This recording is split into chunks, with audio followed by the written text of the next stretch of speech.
Jangan lupa subscribe, like, and share. Baik, sekarang saya jawab pertanyaan. Pertanyaan yang pertama, apakah berdosa kita orang tua bila anak cucu sulit untuk disuruh sholat? Muru auladakum bisolah, suruh anakmu sembahyang wahum abna'u sab'a sinin, umur 7 tahun. Yang umur 7 tahun angkat tangan? Oh, tak ada. Umur 7 tahun suruh dia sembahyang. Kalau sholat umur 7 tahun, berarti baca surat pendeknya umur 5 tahun. Makanya ibu sambil memasak pagi, sambil memeras santan, sambil menggoreng nasi, Bismillahirrahmanirrahim, Alhamdulillahi Rabbil Alamin, Ar-Rahmanirrahim, Maliki Yaumiddin. Anak itu mendengar, hafal dia tanpa melihat Al-Quran. Dia tak bisa baca, tapi dia bisa hafal. Maka nanti umur 7 dia akan sholat. Umur 7, wadribuhum fil asrah. Umur 10 pukul dia. Tapi pukulnya tangan tak boleh terlalu tinggi, jangan sampai patah, jangan sampai maaf kena alat vital, jangan sampai lebam, jangan sampai tali telinga, lepas telinga itu sebelah. Abang, kata bininya, kemana telinga abang? Itulah ditarik omakku dulu tak sembahyang.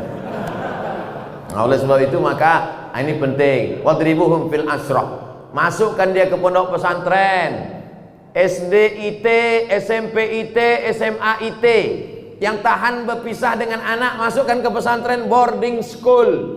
Yang tak tahan berpisah, masukkan full day. Di Medan banyak, masuk pagi, jemput sore.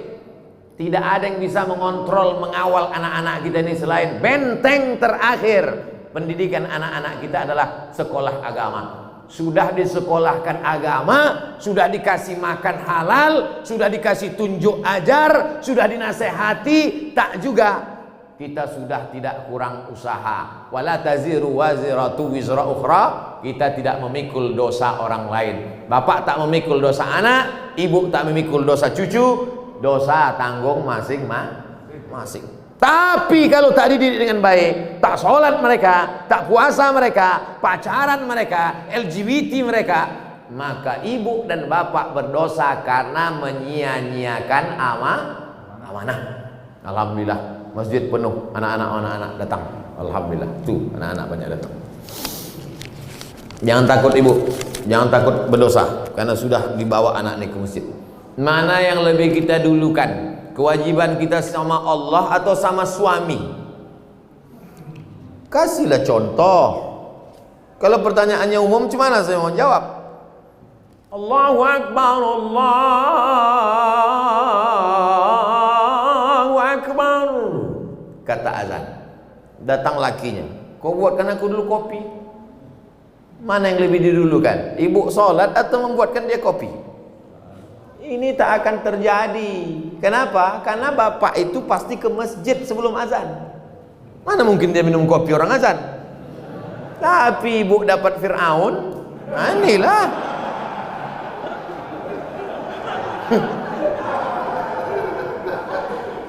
Taatlah kepada suami. Innama huwa jannatuki wa naruki. Suamimu itu bisa jadi surgamu, suamimu itu bisa jadi nerakamu. Kan itu yang selalu dihafal hadis oleh suami kan? Surga kau, sini. Suami yang bagaimana bang? Ibu mesti cerdas sikit. Kasih tahu dia suami yang ke masjid bang, dia ke masjid. Tapi ibu juga tak bisa menasihati bapak itu. Jangan mentang-mentang ibu udah pengajian pulang dari sini bang. Assalamualaikum. Nah, mudah-mudahan bapak yang belum ke masjid, amin. Tapi kalau ditengok ini bapak ini sama ibu ini orang-orang masjid semua, insyaallah. Kita doakan mudah-mudahan dapat hidayah. La ta'ata li makhluqin, itu kaedahnya. La ta'ata li makhluqin fi ma'siyatil khaliq. Tidak ada ketaatan kepada manusia kalau menyebabkan durhaka kepada Allah. Ibu disuruhnya misalnya buka jilbab. Aku tak suka lah nengok kau berjilbab, macam nenek ku tengok. Coba kau buka jilbab itu, kau cat rambut kau 3 warna merah kuning kelabu. Ibu tak mesti patuh. Karena perbuatan itu melanggar syariat Islam. Taat dan patuh pada suami selama itu taat kepada Allah dan Rasulullah sallallahu alaihi wasallam. Kalau disuruhnya ibu pakai jilbab panjang, patuh. Kalau disuruhnya ibu ikut pengajian, bagus. Kalau disuruhnya ibu bersedekah, patuh. Tapi kalau disuruhnya melawan perintah Allah, la ta'ata. Itu kaidahnya. La ta'ata li makhluqin fi maksiatil khaliq. Tak ada ketaatan kepada makhluk kalau menyebabkan maksiat kepada Allah. Ustadz, apakah kita terlalu khawatir dengan virus COVID ini bisa merusak akidah kita, Pak Ustadz? Misalnya bapak saking takutnya kena penyakit paranoid, ketakutan tak tentu arah, itu tauhidnya sudah kena itu. Wa kadzalika ja'alnakum ummatan wasata. Kami jadikan kalian umat yang pertengahan, tidak terlampau berani sampai nantang-nantang petantang petenteng, tidak pula terlampau takut, bukan ekstrim kanan, bukan ekstrim kiri, tapi pertengahan. Berserah diri kepada Allah, beribadah, ikut protokol, tetap ikuti, jangan terlalu terbawa oleh media. Yang namanya penyakit itu dari dulu sampai sekarang ada. Dan tak semua orang yang kena COVID mati, dan tak semua yang mati itu kena COVID. Ada juga yang mati kena bersin. Berapa banyak orang tak sakit mati? Menguap mati. Banyak orang yang tidur mati. Tidur, ketuk pintunya subuh, tak bangun-bangun. Pas dipegang, udah dingin macam es batu. Oleh sebab itu, berapa banyak pula yang dinyatakan positif, sehat. Nah, itu jangan terlalu takut. Semua yang mati itu, kata Nabi, lan tastakmil rizqaha wa ajalaha, lan tamuta nafsun. Tidak akan mati orang qabla an tastakmila rizqaha wa ajalaha. Kalau sudah rezekinya penuh, kalau sudah umurnya penuh, pasti dia mati. Kenapa Abdul Somad itu tak mati-mati? Belum penuh. Mau dibunuh orang, mau diusir orang, disantet orang. Kalau memang belum penuh, tak mati. Tapi kalau sudah penuh, mati. Nah, ibu-ibu bapak ini semua belum penuh lagi. Nanti kalau ada yang penuh, kemana sih anda kemarin? Udah penuh dah, mati lewat. Jadi jangan terlalu takut. Takut itulah yang membuat kita akhirnya imun kita jadi turun. Kalau sudah imun kita turun, maka kekebalan tubuh kita hilang, penyakit pun datang. Saya tidak tablik akbar nih dari bulan Maret, April, Mei, Juni, Juli, Agustus. Pertama kali saya keluar sejak COVID, inilah ke Medan. Tapi tetap dengan protokol kesehatan. Nah, saya bawa kan ini biar jangan apa kali COVID itu. Insya Allah anak saya lepas pesantren akan lanjut ke Sudan. Sudan tempat saya kuliah tuh. Pertanyaan, anak saya wanita, bagaimana situasi dan kondisi Sudan saat ini? Sudan terjadi revolusi peralihan kekuasaan dari Jenderal Omar Bashir setelah 30 tahun berubah sekarang, dan terjadi kesepakatan antara tentara dan sipil. Setahun dipimpin oleh sipil, lalu kemudian oleh tentara. Terjadi pergolakan politik. Tapi bagi mahasiswa tidak terlalu berefek. Saya di sana bulan 12, 2 kali. Bulan Juli, kemudian bulan 12 saya datang lagi. Anak-anak mahasiswa beberapa dari Sumatera Utara. Saya membawakan bantuan untuk PPI, Persatuan Pelajar Indonesia yang dari Sumatera Utara. Saya bawakan bantuan. Nih.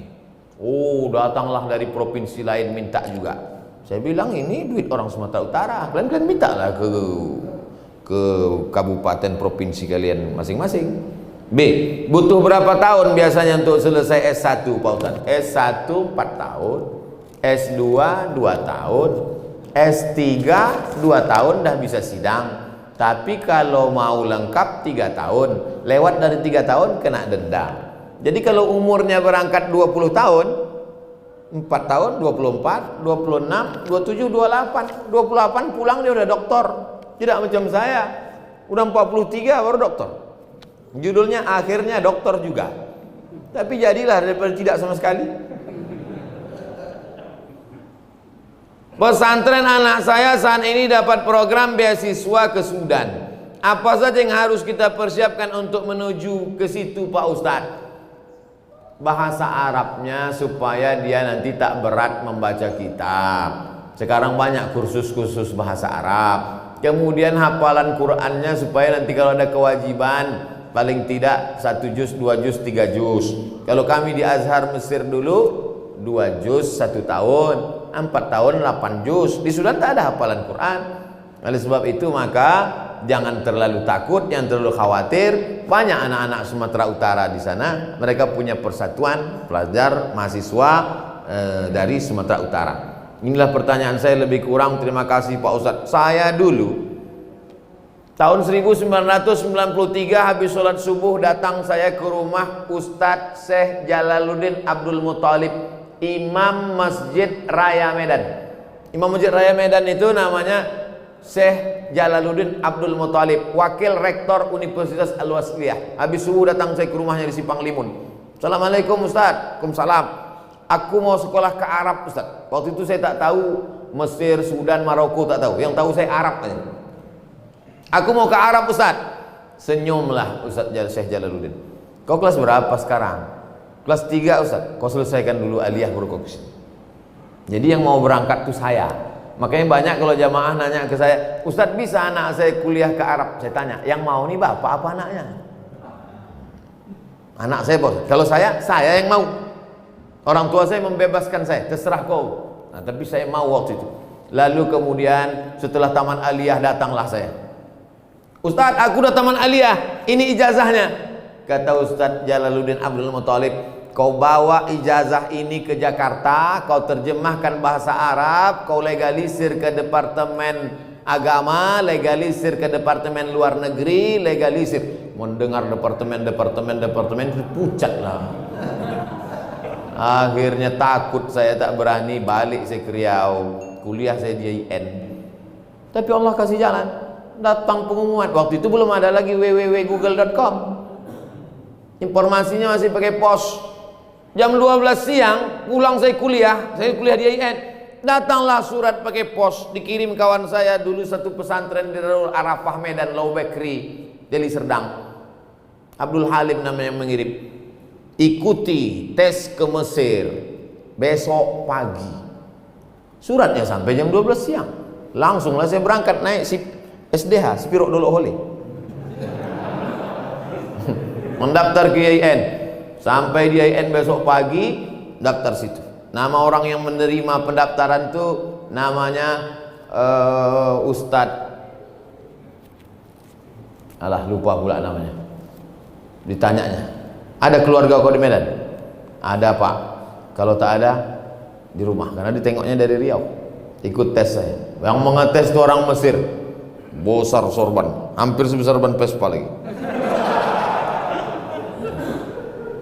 Mas muka, kata dia. What is your name? Langsung saya jawab, Abdus Somad. Nah, itu pula PD-nya kita kalau nama kita ini ada di Quran kan. Abdus Somad. Saya Abdus Somad. Istamir, kata dia. Sambung bacaan ayat yang kubaca ini. Innallaha la yastahi an yadriba mathalan ma ba'udatan fama fawqaha. Sambung, kata dia. Saya baca. A'udzubillahi minasyaitonir rajim. Bismillahirrahmanirrahim. Innallaha la yastahi an yadriba mathalan ma ba'udatan fama fawqaha. فأما الذين آمنوا فيعلمون أنه الحق من ربهم وأما الذين كفروا فيقولون ماذا أراد الله بهذا مثلا يضل به كثيرا ويهدي به كثيرا وما يضل به إلا الفاسقين. Kebetulan yang ditanya itu pas yang selalu saya bawa sholat. Macam tahu aja dia itu bekal kita. Akhirnya keluarlah pengumuman. 100 anak Indonesia yang lulus beasiswa ke Mesir. Saya baca dari nomor 1 sampai 100, tak ada nama saya. Rupanya karena grogi tak nampak. Baca, ada di situ rupanya. Abdul Somad. Berangkatlah dari Jakarta dulu pelatihan 2 bulan. Saya adik-beradik 2 orang. Anak pertama laki-laki, adik pun laki-laki. Orang tua sayang. Bukan saya ini 12 orang lalu pergi satu lupa dia. Nah, pergi.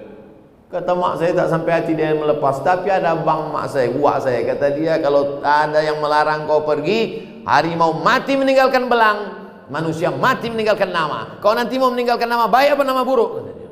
Bangkit semangat. Bangkit semangat, berangkat. Setelah 2 bulan naik pesawatlah dari Cengkareng. Mak, jangan buat kenduri sebelum aku pasti berangkat. Itu saya pesan dari awal. Karena takutnya potong kambing RT RW datang, tahu-tahu tak jadi, kan malu. Sebelum aku yakin berangkat, jangan buat kenduri. Begitu sudah di Cengkareng, udah mau berangkat, baru telepon. Aku sudah mau masuk pesawat nih. Kalau mau buat kenduri, kendurilah. Saya dari dulu memang begitu. Takut saya berspekulasi. Lalu kemudian berangkatlah kami naik Royal Jordan Airlines. Kenapa pesawat itu Ustaz naik? Itulah tiket paling murah.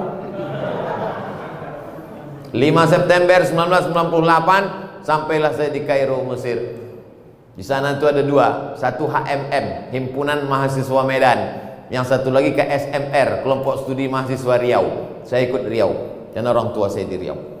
Oleh sebab itu lanjut, kemudian S2 ke Maroko, habis itu S3 ke Sudan, habis itu dapat visiting profesor dari Brunei Darussalam, habis itu Datuk Sri Ulama Setenggara, habis. Yang tinggal belum satu lagi, almarhum, tinggal itu lagi. Bapak Ibu yang dimuliakan Allah Subhanahu wa taala, hidup ini kita jalani saja, bangkitkan semangat, insyaallah menatap tatapan Bapak Ibu, adik-adik semua, insyaallah kita ini semangat semuanya insyaallah. Amin. Ya rabbal alamin. Ala hazihi niyah wa kulli niyatin shalihah. Al-Fatihah. A'udzubillahi